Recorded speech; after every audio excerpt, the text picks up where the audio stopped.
Welcome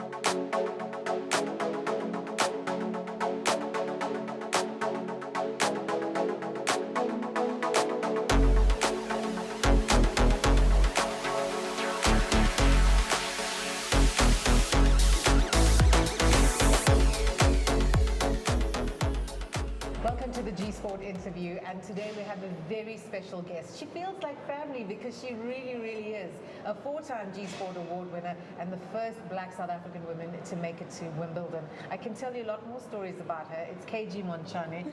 Champ, how are you doing? I'm well, thanks, and how are you? I'm good.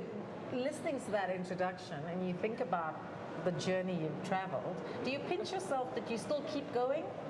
You're still here doing your thing? You know what? I don't pinch myself, but I slap myself rather. I'll be like, are you here? Am I here? Am I the young, shy woman, girl who's grown into this woman?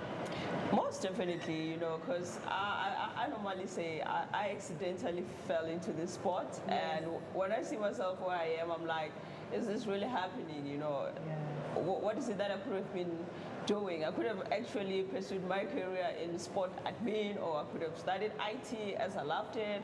But you know what? I'm enjoying every moment of being an athlete, to be honest. Wheelchair tennis is largely where it is because of you. You've been an incredible poster girl for it. How did you get into the sport? You know how I got into the sport is that obviously at the young age my parents took me to a special school, you know, because it was easier back then, because when you were born with disability in your communities it was some sort of a curse, and it was difficult for parents actually raising their kids in a community whereby they are not accepted. So I went to a special school, and when I got there, I mean, obviously I started like preschool there. When I was age of 12, I was introduced to different sporting code, and that's where it all started. But when tennis came, I was in matric, and I felt like my plate was full because I was doing every activity at school. Wheelchair basketball, table tennis, you know, traditional dance. I was part of the school choir, almost everything. And when wheelchair tennis came, when they came like, you're representing the school, I was like, nah, I'm in matric. I cannot do that. And they were not asking me, actually. They were telling me their potential. Yeah, you're gonna go and represent our school, you know. And you know, I just took that leap of faith and see what was going on. And I've always been competitive. When I got there, seeing other kids, you know, playing. I mean, I've never seen tennis before. So when I saw it for the first time, I was eager to learn. And you know what? In that particular 3 day of learning tennis, I was actually one of the lucky ones to be one of the juniors to go represent South Africa in Holland, you know. So I was like, oops, I scored myself a trip to overseas. This sport must be cool, you know. So And look at you, you're just scoring so many trips overseas at the moment, nearly 15 years in the sport. When you look back and you think about the journey you've traveled, are you happy you've taken sport? I mean, can you see the difference you've made to the lives of us as women in sport? Yeah, most definitely. You know, looking at where we're coming from as a country, and looking at tennis, it's a white sport. Everyone can see it's being dominated by a white community. You know, and being a black person in that community, sometimes it makes me feel, you know, inferior. But in my head, I'm like, where South Africa comes from in terms of their history. We really need to show the world that it wasn't what we went through, but we are a country that contains talent, you know. And obviously, as a woman, we know how women are treated in Africa. It's like our place is in the kitchen. But being out there in the world, I'm just sending a message to every woman that we all have abilities, we all have talents. Let's grab those opportunities as they come. Don't look at the color of your skin. Don't doubt your abilities or your talent. Just go for every opportunity and explore life in general, because otherwise you're never gonna know where your place is in the world. Absolutely, but I look at your career and I just wonder how you've managed to win the titles you've won with the limited funding available, because as you know, funding is tough everywhere, but when you come to sport for the disabled, it's even tougher to find it. How have you managed to be so successful?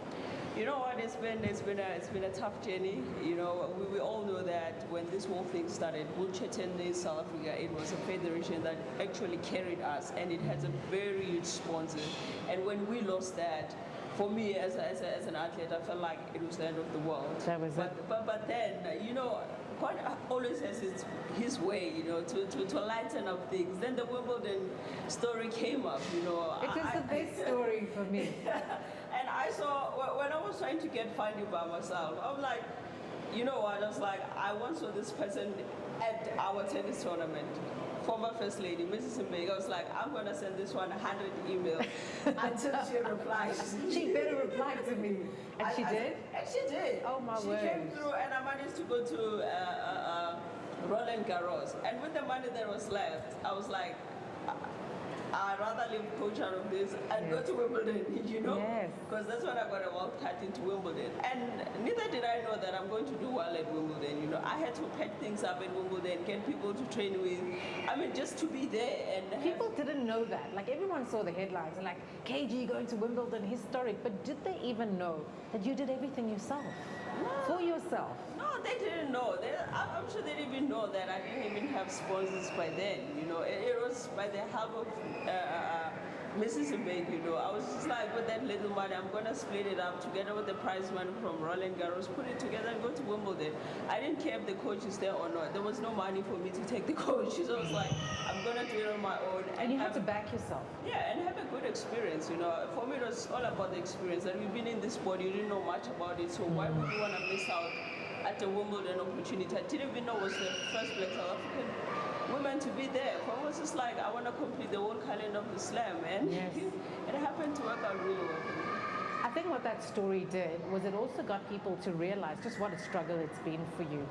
It's easy to win awards. It's great to win awards. I mean, we introduced prize money this year and we were so delighted to be able to put some money back into the athletes' pockets. But it's hard for you, and people don't see the struggle. They just see the headlines and the highlights. How do you deal with the down moments when it's not working out for you?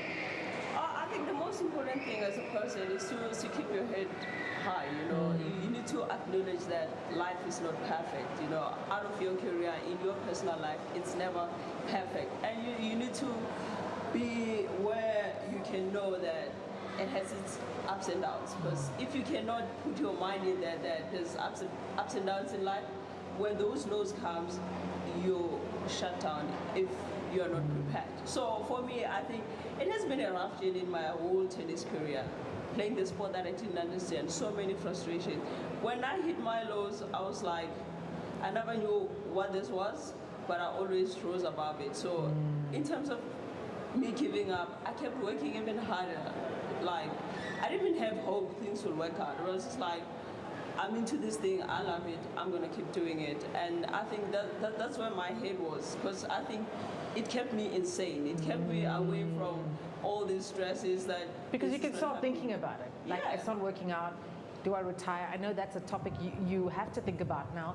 Where is that exit point? What does it look like? And what do I want to do afterward? Because you cannot be lost to South African sport. Yeah, most definitely. At that point, you're like, do I quit? Do I retire? What am I going to do? Oh, at this age, where do I send my CV? What work experience do I have? You know, so you think about all that, but you're like, no, I can't give up now. You look back, I came this far. Why should I quit now? Why should I quit because there's no money? No, just do it because you love it. It keeps you happy, you know. But just put yourself first, and things tend to work out like that, to be honest. What does 2020 hold for you? Because everyone wants to have this big bang 2020. Well, I know you're going to the Australian Open. Yeah, obviously making into the first slam of the year, it's a big one for me. Yeah, well and done. Obviously, hey, my goal this year, to be honest, I wanna break through in all these measures. You know, I wanna win a measure. That's my goal this year. Beyond anything, I wanna win a Grand Slam this year, and obviously, I wanna get into Paralympics because I feel like this might be my last year of playing Paralympics. I don't see myself playing the next 4 years actually for Paralympics, you know, because I know how tough it is. So I really want to do well also at the Paralympics. I want to see if I can finish in the podium. It doesn't matter what medal color it is, but those two things, win a Grand Slam and finish in the podium at the Paralympics, it will sum up my career, to be honest.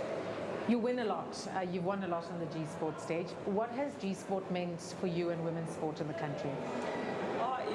You know, GSpot has always been an epitome for women's excellence for me.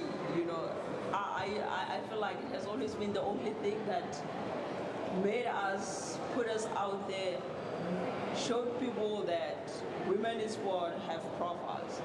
That's something that I've never seen before in South Africa. And GSpot has always been the epitome of women excellence. So it's it's been a great journey actually. Like you said, I feel like family. Like even when I won last time, I'm like, I couldn't have done this without you guys because you haven't only been raising our profiles, but you've been mentoring us. So with all these skills that we try to use to manage our lives, simply because we learn from people like you and Ray. Because honestly, for me, you've been there not just as making sure that people know me, but also mentoring me as a person. And obviously, I've grown to be the person that I am because of people like you. So GSpot, yeah, it's an epitome of women's excellence in this country. That's how. Well, I'm so glad to hear that, because you seeing value in what we do encourages us to do more. And I believe so much more needs to happen. If you could wave your magic wand for women's sport, what do we need so we can become great? I would say put more money into women's sport. Yeah. Because development for women is really, really important, because we have lots and lots of talent to develop from the women's side. When you retire from wheelchair tennis, and if there's a sports administrator watching, because they're watching, what is the ideal job that you could have in South African sport, aside from sports minister, of course? Yeah, obviously my passion is in sports development. I grew up in the rural areas. I know how tough it is, and I know talent is there in the grassroots, And I think I can spot talent. So I really want to be down in the grassroots, develop the upcoming ones and mentor them into becoming the greatest in the world. You're an absolute legend. We are so honored to know you, to be part of your life, and to see your journey. We want you to win a major. We want you to absolutely smash the Paralympics, and we can't wait to interview you again. Thank you for everything you do for South African sport. Thank you so much. Kgothatso Montjane, a multiple GSport award winner, the first Black South African woman to go to Wimbledon, and she's aiming to win a major this year. Go 2020, KG's coming for you.